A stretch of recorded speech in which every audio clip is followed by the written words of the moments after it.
watching 4-Color Commentary. I'm Mark Allen. It's been a little while, but I'm back. I just want to get a video out there to kind of stay in the community and stay connected to folks.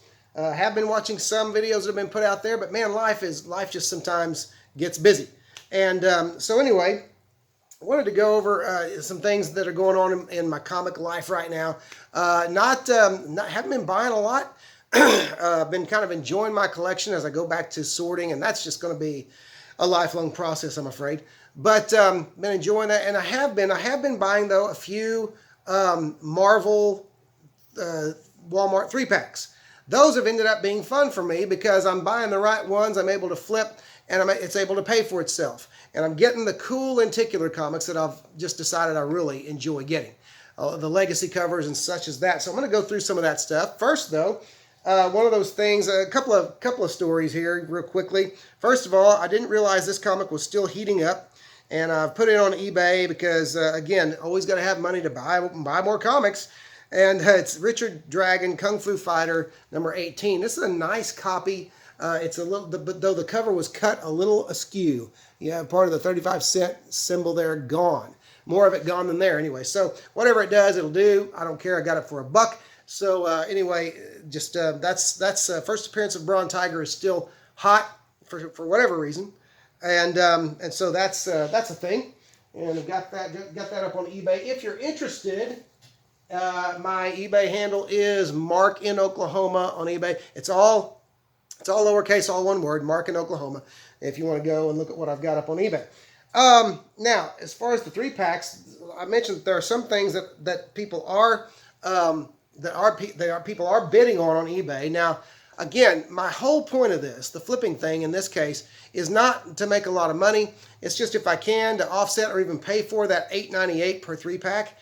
Yes, it's less than retail at the comic shop, but since I don't get to make it to my local comic shop very often, it's nice. I like that, but it's also if you can pay for that with by flipping a book on eBay, great. That means the lenticulars for me are free, and even if they get down to like $1 a piece, that's okay. I'd spend that anyway. But anyway, Strange Academy is doing well. The Walmart variant on that, Strange Academy 1, people are bidding on that, and I actually picked up another one of those today, another 3-pack, and I'm going to open a couple of 3-packs on the video. So we'll see what happens there. We'll see what good stuff comes out of there. But that's doing all right. And another one that's doing really well is Star Wars: The High Republic, issue number 1, the Walmart variant. This one is I've seen this one go for as much the 3-pack for as much as $30. But what I'm doing though is I'm taking them out because I want the lenticulars, and what I'm doing is if they need it, I'm giving them a press, and I've seen these go for as high as $30-35. And so that's all right. That's okay. I'll do that. In fact, my Walmart had 2, and yes, I am just that kind of collector. I got them both. And so, but here's the deal with my Walmart. It seems to me, because I monitor those comics at Walmart, I've monitored those 3-packs, and I don't think anybody else in town touches those comics. And I've run a test on this, that I have gone and in those boxes I have put the comics in certain orders, particular orders, be it alphabetical or whatever, and come back as much as a week later and nothing be out of place. That tells me that if anything, people are just kind of casually, okay. And I'll still see folks. I didn't realize. I mean, cards obviously are a big deal, but there are some cards people in my town, and so anyway, I'll see people whenever I'm going through the comics. People, other adults and kids, will occasionally come by and look at the cards, but nobody seems to touch the comics.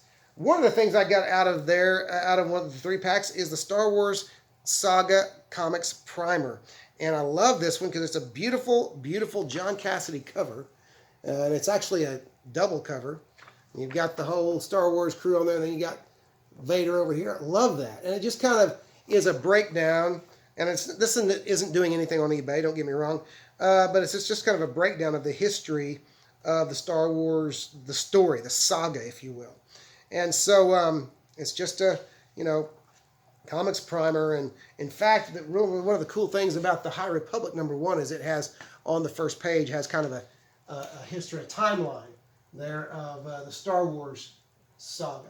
So anyway, that was kind of cool. But the lenticulars, here's a couple of lenticulars I've gotten since the last time I talked to you. Oh yeah, I've got a X Factor #1 came in one of those. I think there's absolutely nothing special about it. It's not doing anything on eBay, but I will definitely give it a read.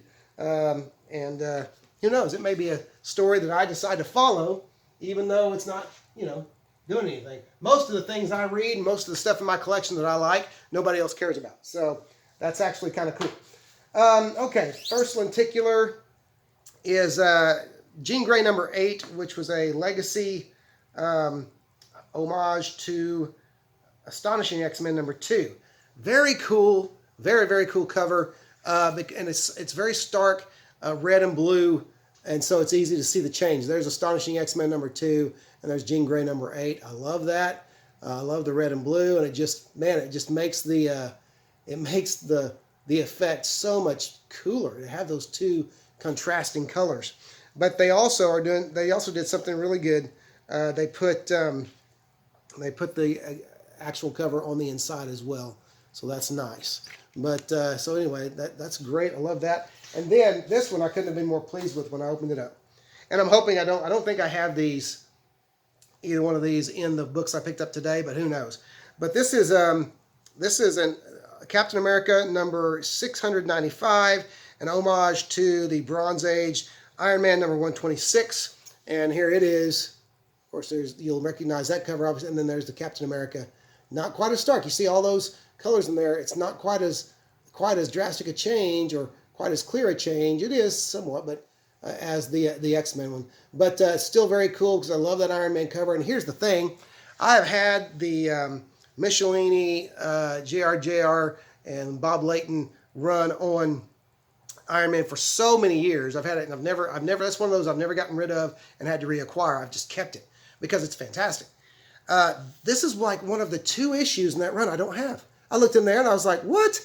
I don't have that? Are you kidding me? So, the hunt begins, right? I'm going to have to pick up an Invincible Iron Man #126. All right? So, those are a couple of lenticulars that I've picked up lately and really enjoyed out of those Marvel 3-packs. And now, I am actually going to open up a couple, still in the Walmart bag, and then I'm going to show you some comics that you might not have known about, but you may want. And just a couple of oddities out of my collection. I went digging through my collection, my posters today, my promo posters, and I'll tell you why here in a minute. But anyway, here's another. I picked up another one of those. I told you, Strange Academy. It will need a little bit of a press, I believe. Hard to say until you get into it, but be flipping that to help pay for this 3-pack habit. So let me gently take my knife. Always open. If you're going to cut these open, cut on the cardboard side. I go down on the edge on 3 sides. And that makes it very easy to open it up. Let's see what we got besides the Strange Academy. Strange Academy #1. And yes, it is going to need a press, but oh, that's good. I only detect one faint little crease right there, and I wouldn't even try to show it. You wouldn't be able to see it. So that'll be that'll press nicely and be a nice addition. Nice eBay. Okay, let's see what else we've got here. We got Morbius the Living Vampire #5. I doubt that that's a variant. It doesn't say variant, so but he fights Spider-Woman. That'll be a cool read. I'll read that. Oh, wait, it is a Spider-Woman variant. It says it down here. I'm always looking for it up here. Spider-Woman variant. So, okay, cool. Morbius I like variants. I like variants. And we'll have some cool... there's just a ton of monster action in here. Looks like Vermin is in this. There's some type of a vampire man with wings and... Man, this is going to... Oh, that's... Wait, Morbius has wings now? Oh, well, I don't know. So anyway, nice Spider-Woman variant. Cool. I like variants. That's all right with me. And so there's that. Now, very nice. Very nice. This one I don't have. Here is An Iron Fist number 73 variant edition, Marvel Legacy. I was calling him homage, but Marvel Legacy edition of Iron Fist number 14 with with Sabretooth. And oh, love that. Love it. See, man, these things are just, I don't even mind the $9 price point when I get those. So I will enjoy looking at this, another rematch with between Iron Fist and Sabretooth. But love that cover. Love it. All right. One more to pick up. And this was one that I kept wanting to pick up because, look, after all these years, Spider-Man is still my favorite superhero. All time. Superman would be a second, Batman a third. And I'm not going to get into why that is today. It's too long. But Spider-Man is my favorite, so I went ahead and got this. Even though I haven't really followed Miles Morales at all, I went ahead and got Spider-Verse number 1, the Walmart variant. I've been wanting to for a while, just because of the cover. It's a very cool Todd Nauck cover, and I like that. I just like all the characters and learning about what they're doing with Spider-Man. I came into that kicking and screaming, folks, but my kids won me over to the whole, hey, let's, it's fun that they're doing all these, they have a whole Spider-Verse, and all these different spider characters. And so, anyway, let's pop this bad boy open and see what else is in there besides the Spider-Verse number 1 variant. Again, cutting on the cardboard side. And let's see. I'm going to start putting up background music from Jeopardy, I guess, when I'm opening things up. All right. So a better look now. Something that you should know. I think I noted this last time, but if that seam on the plastic is on the cover, most likely going to have to press that bad boy because it does make a line. All right, now, so there's the Spider. Oh, I'm happy already. I can't wait to show you what's under there. There's the Spider-Verse number 1. It does have a little crease there that'll have to be pressed out. You can probably see right there. But it will press out when I press it. And so, anyway, there's the... Oh, this looks fun. Okay. Trying to see who the... Okay, so Arthur Adams does some work in this. That's cool. All right, so anyway, there's Spider-Verse number 1. Glad to have that. Very cool. This one, once I check it out, make sure there's nothing objectionable in it. This one will probably go to the boys unless... Yeah, this one will probably go to the boys. Star Wars number 62. It is a variant. It's a toy on the card variant, the action figure variant. So, love that. That's pretty cool. So that's nice. I like that. I don't even know who that character is. Nikto. I'm not a Star Wars guy. You all know that. But there's Nikto on the cover. And then this one. Oh, the lenticular. So happy to see this. It's going to be hard to see what the... Okay, so this is... I guess Generation X number 85. I didn't even realize Generation X was still going. But Generation X number not 85, but it is an homage to Generation X number 1. I love that. And there it is. There's Generation X number 1, which I've been, for the last few weeks now, been toying with the idea of going back and reading all of the first Generation X, first couple dozen or so, all the ones with the Chris Bachalo art, because it's gorgeous. And so, yes, love that. It's even a comic that I like, and I love that. I've gotten a couple of different copies of number 1 with that chromium cover. And so, yes, glad to have that. Very, very happy with those. And so, yeah, I'll keep going back to the well on those 3-packs. And here's my hope, is that eventually, seeing as how I'm the only one that seems to be buying those comics, that maybe eventually they'll go on the clearance aisle, and I'll make a killing. So anyway, no, I don't mean that. That sounded creepy, and that sounded scuzzy, but no, I'll just get a bunch of comics for cheap, and that'll be fun. All right, now next, I wanted to show you some things that have been in my collection for a while. I like different. First of all, I like the what if type universe thing. I like the twists and turns, or the different versions of well-known characters. And starting with 1998, this 1998 offering, we have here Time Slip the Collection. Now, it says the collection. I honestly don't know what that's about. I don't know if there was any more Time Slip stuff done, but you can see just from this beautiful, I don't know who painted this cover, but this beautiful cover, you can see that things are different in the Marvel Universe here. These are different, you know, the premise is this, that Stan Lee was making a pitch. Marvel Comics was just starting at that time, and Stan Lee was making the pitch to different artists, hot artists of the time of 1998 for these characters, and we're seeing their versions, what they would have put together. For instance, there is Kelly Jones's Thing. Very cool.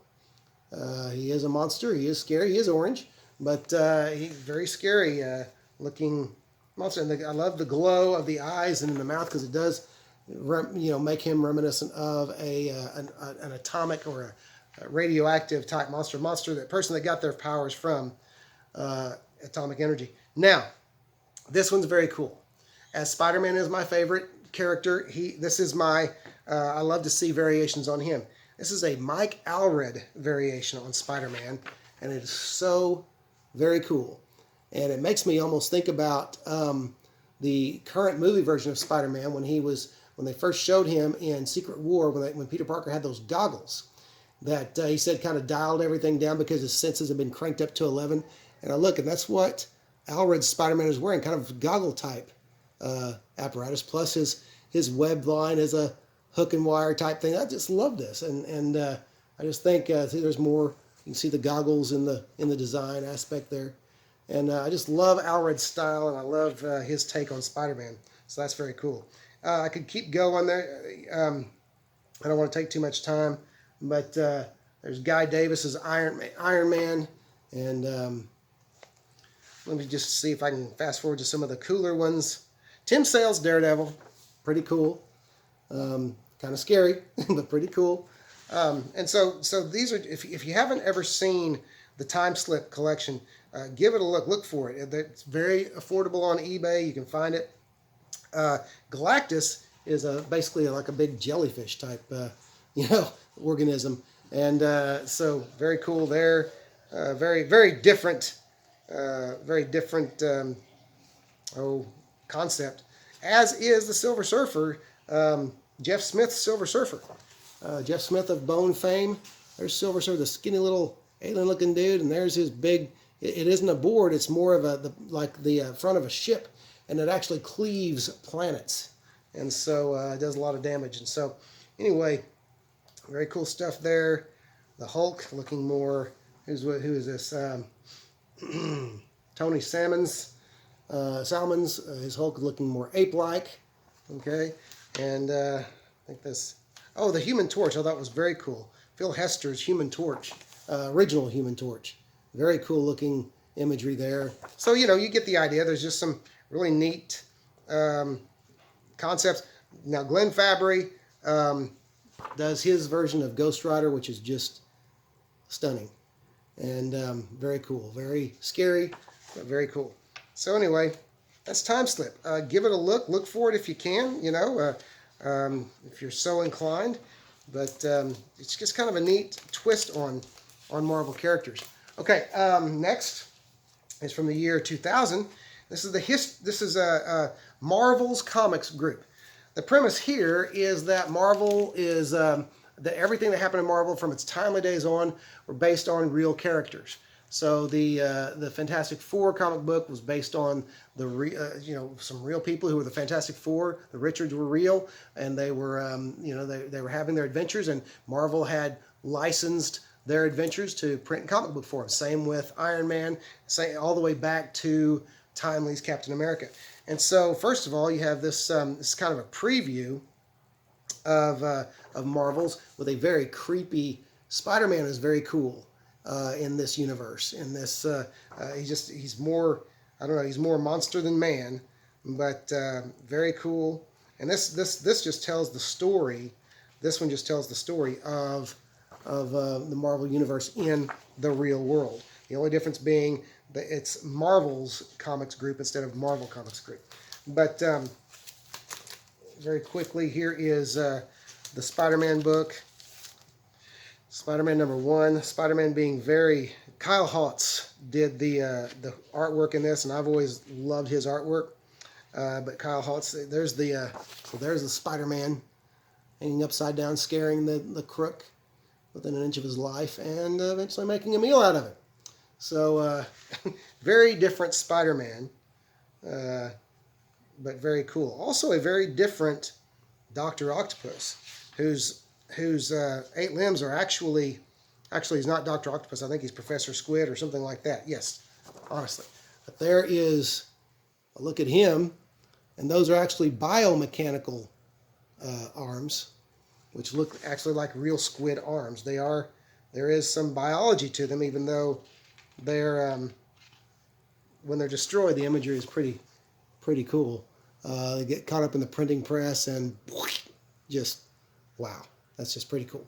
But anyway, I like that version of Spider-Man. Honestly, I think I would buy that and enjoy that quite a lot. Now, this next one from the Marvel's Comics Group is the only one I have. I used to have the others, and I may still have them in my sale boxes, but I'm not sure. But this one's Fantastic Four. The main reason I picked this one up is Paul Smith artwork, and there's not much different from the Fantastic Four that we know, but it is just a fun read and some great